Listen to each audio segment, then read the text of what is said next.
Good evening. Tonight we begin with a statement that was delivered plainly, without flourish, and without drama, but with weight. It came during a press briefing. It came from the Secretary General of NATO, and it came in the form of a number, actually a range of numbers, an estimate offered carefully about what is happening right now in the war in Ukraine. NATO Secretary General Mark Rutte said that Russia is losing what he described as massive numbers of troops each month as the conflict continues. He did not say this in passing. He said it deliberately. According to Rutte, the estimated monthly losses for Russia are between 20,000 and 25,000 troops every month. That is the figure he shared. That is the figure he chose to put on the record. And that choice matters, because numbers like that are not abstract. They are not theoretical. They are not rhetorical. They are meant to convey scale. They are meant to convey cost. They are meant to convey what sustained attrition looks like when it is happening in real time. The setting was a press briefing, not a speech, not a summit, not a dramatic announcement, just a briefing. And yet, the message landed with a kind of gravity that does not require raised voices. It simply requires accuracy. Rutte's remark was framed around attrition. That word, attrition, a word that suggests persistence, a word that suggests something grinding, something ongoing, something that does not resolve quickly. He was highlighting what he described as the severe attrition that Moscow's forces are experiencing. Severe attrition. Those words sit together in a way that is not accidental. They describe not a single moment, but a continuing condition, a process that repeats itself month after month. The war, as he made clear, is continuing. And as it continues, these losses continue as well. Between 20,000 and 25,000 troops each month, that is the estimate. That is the scale. And in the context of a military conflict, that scale tells a story all on its own. It tells a story without needing commentary layered on top. It tells a story without embellishment. It tells a story through repetition, month after month after month.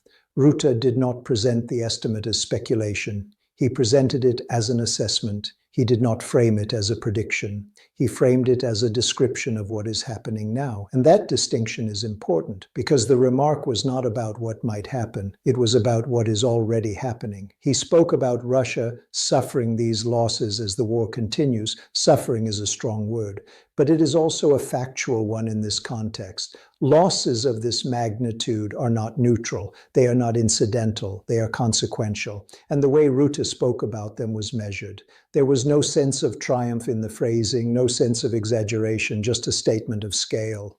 Between 20,000 and 25,000, he said, per month.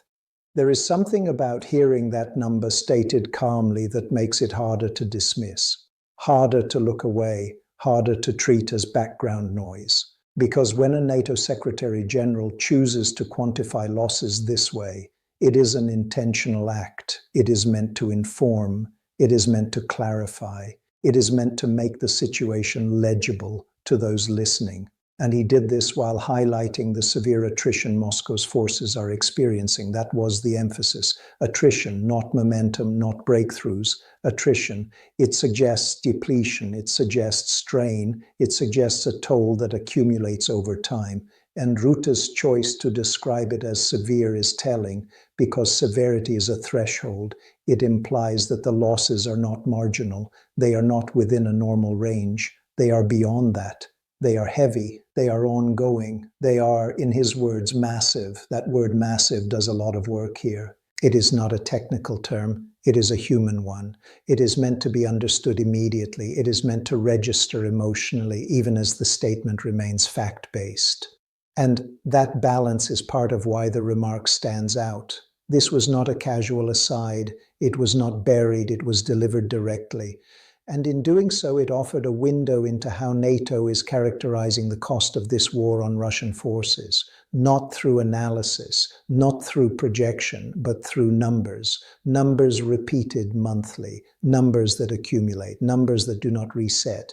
And when Rutte highlighted this attrition, he was not adding commentary about strategy or outcomes. He was not assigning motives. He was not offering conclusions beyond the estimate itself. He was simply describing the losses as they are being assessed between 20,000 and 25,000 troops each month as the war continues. There is a quote that lingers when you hear something like this, a quiet one, the kind that does not shout, the kind that sits with you. Numbers don't raise their voices, he might as well have said, but they still speak. That is the feeling of this moment, a briefing, a statement, a number, and the weight that comes with it. This is where we begin. Because understanding the scale of what is being described is essential before anything else can be understood. This is the setup. This is the context. This is the figure that NATO's Secretary General chose to share with the world. When Mark Rutte offered that estimate, he did not expand on it with qualifiers or caveats. He did not surround it with asterisks. He did not dilute it with alternative interpretations. He stated it as part of a broader description of the war as it is continuing now. And that matters because the word continuing does a quiet but essential job in this story. This is not a snapshot. It is not a single violent spike. It is a sustained condition. Month after month, as the conflict continues, those losses accumulate, between 20,000 and 25,000 troops each month. That repetition is the core of what he was communicating. It is not just the size of the number. It is the rhythm of it, monthly, regular, ongoing. The briefing setting is important here because briefings are designed to inform, not persuade. They are meant to convey assessments as they stand. Rutte's remark fit that purpose. He was highlighting the severe attrition Moscow's forces are experiencing. Highlighting, not dramatizing, not editorializing. Highlighting. That choice of framing signals intent. It suggests that this information is relevant. It suggests that it is central to understanding the current state of the war. And it suggests that the losses themselves are significant enough to warrant attention on their own. When he said massive, he did not attach that word to a single battle or operation. He attached it to monthly losses. That is a different kind of emphasis. It shifts the focus away from individual events and towards sustained impact. It draws attention to endurance or the strain on it. It draws attention to what happens when losses are not isolated but continuous. And again, he did this without offering interpretation beyond the description itself. He did not say what the losses mean for the future. He did not speculate about outcomes. He did not assign cause beyond the ongoing conflict. He simply stated that as the war continues, Russia is suffering these losses. That restraint is part of what gives the statement its weight, because it leaves the listener with the numbers themselves. And those numbers are not easy to absorb. 20,000, 25,000 per month. Those figures invite a pause.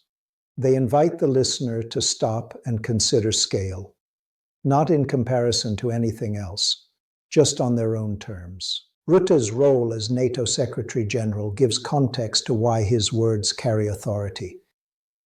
But within this briefing, he was not speaking as a commentator. He was speaking as someone relaying an assessment, an estimate. And estimates by their nature are careful things. They are bounded, they are framed. They are meant to be as precise as possible within uncertainty.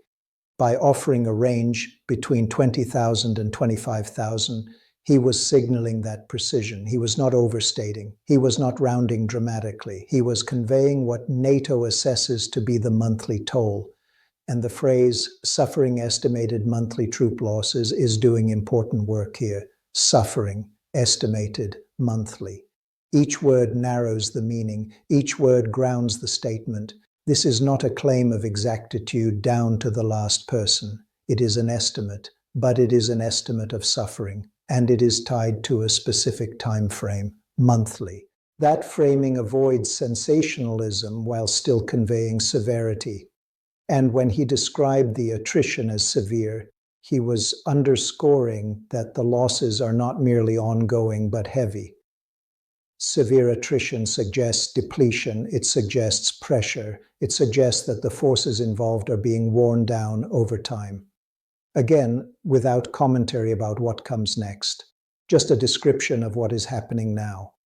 The war in Ukraine continues. That phrase anchors the entire remark. It situates the losses within an ongoing conflict, not a concluded chapter, not a past phase, an active, continuing war. And as long as it continues, according to Rutte's assessment, these losses continue as well. There is a quiet power in that simplicity, because it resists narrative arcs, it resists conclusions, it resists the temptation to turn data into drama. Instead, it presents a condition, a state of affairs. This is what is happening. This is how many are being lost. Each month, the emotional impact comes not from embellishment, but from accumulation, from repetition, from the realization that these are not one-time figures. They recur, they stack, they compound. And when Rutte chose to highlight this at a press briefing, he was making a decision about relevance. He was saying implicitly that this attrition is a defining feature of the conflict as it stands, not a footnote, not a background detail, a central fact. The phrase massive numbers of troops is broad, but the estimate makes it concrete. It grounds the adjective in arithmetic. It turns massive into something measurable, something countable. And that combination is what makes the statement resonate. It is both descriptive and specific. It invites understanding without demanding interpretation. There is a quote that fits this moment, one that captures the tone without adding anything new. Sometimes the hardest truths are the ones stated calmly. That is the feeling of this briefing. No raised voices, no dramatic pauses, just a clear statement of loss. Rutte's remark did not stand alone as an isolated soundbite. It was part of a broader effort to convey the current reality of the war. But within that context, this estimate stands out because of its clarity, because of its scale, because of its regularity, and because it was delivered as a matter of fact. Not as a warning, not as a prediction, not as an argument, just an assessment. The severe attrition Moscow's forces are experiencing. That is how he framed it. And in doing so, he gave listeners a lens through which to understand the cost of a war that continues. A cost measured not in days or weeks, but in months, and in numbers that repeat, month after month. This is the deep narrative at the heart of his statement. Not just that losses are occurring, but that they are occurring at a scale that can be measured, repeated, and sustained over time. That is what he highlighted. That is what he chose to share. And that is what remains with us as we consider the significance of those numbers. Because when a war continues and attrition is severe, the story is not about a single moment. It is about endurance. It is about persistence. It is about what happens when loss becomes routine. And that is the reality Rutte described, plainly, carefully, without embellishment. By the time Mark Rutte finished that briefing, he had not asked the audience to feel anything in particular. He had not asked them to agree with a conclusion. He had not asked them to imagine a future outcome. He had simply left them with the present, with what is happening now, with an estimate. Between 20,000 and 25,000 Russian troops lost each month as the war in Ukraine continues. That is where his remarks ultimately land, not in speculation, not in projection, but in description, and that is why they linger. Because the statement does not try to resolve the conflict in words. It does not attempt to compress complexity into a slogan. It does not seek to simplify what is, by definition, a sustained and evolving war. Instead, it offers a single, repeating fact pattern. Losses, monthly, at scale. Rutte's decision to highlight severe attrition is a way of framing the present tense of the conflict, not the beginning, not the end, the middle, the ongoing, the now. Attrition is not a word associated with sudden change. It is a word associated with wearing down, with erosion, with pressure applied over time. And when he describes that attrition as severe, he is not dramatizing. He is qualifying. He is indicating that the scale of loss crosses a threshold into something more than routine, more than expected, more than minimal, but still, he stops there. He does not go further. He does not attach consequences. He does not outline responses. He does not suggest timelines. He leaves the numbers to do their own work.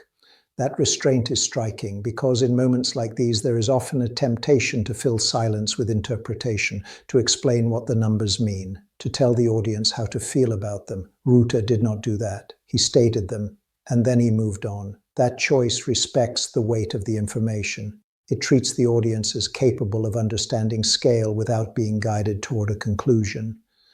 The phrase, "as the war continues," is doing quiet but critical work in his remark. It anchors the estimate in an ongoing reality. It makes clear that these losses are not confined to a closed chapter. They are not historical, they are current, they are unfolding, and they are tied directly to the continuation of the conflict. As long as the war continues, this attrition continues. That is the implicit structure of the statement. Simple, linear, unadorned. In that sense, the estimate becomes a kind of status report. Not a headline designed to shock, but a measurement designed to inform. It tells us something about the present state of the war without making claims about its direction. And that distinction is essential because it keeps the focus on what is verifiable now, on what can be assessed, on what can be counted, between 20,000 and 25,000 troops per month. Those are the bounds of the estimate, not exact, but not vague. Specific enough to matter, broad enough to acknowledge uncertainty. That balance is characteristic of formal military assessments, and it is why the remark fits the setting of a press briefing. This was not rhetoric, it was reporting. From the Secretary General of NATO, about Russia's losses in a war that is still ongoing. The emotional weight of the statement comes not from language, but from repetition. From imagining those numbers recurring, from understanding that they represent a monthly toll, not a single event, not a one-time spike, but a steady drain. And yet, even here, Rutte avoids emotional language beyond what is necessary. Massive is the strongest descriptor he uses, and even that is anchored by the estimate itself. It is not left to float freely. It is defined, measured, bounded. The severe attrition Moscow's forces are experiencing. That phrase encapsulates the entire message. Severity, attrition, experience.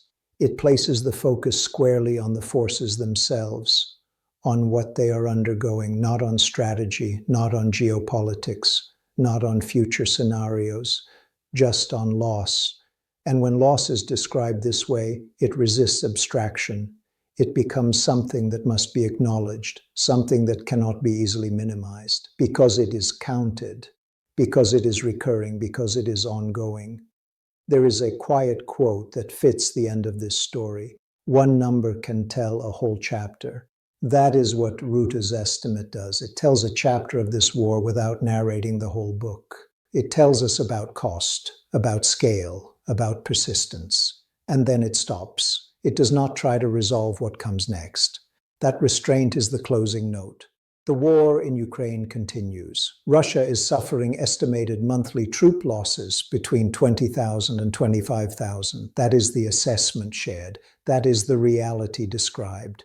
And that is where the briefing leaves us, with facts, with numbers, with a present tense that does not yet have an ending. This is not a story with a tidy conclusion. It is a snapshot of an ongoing condition.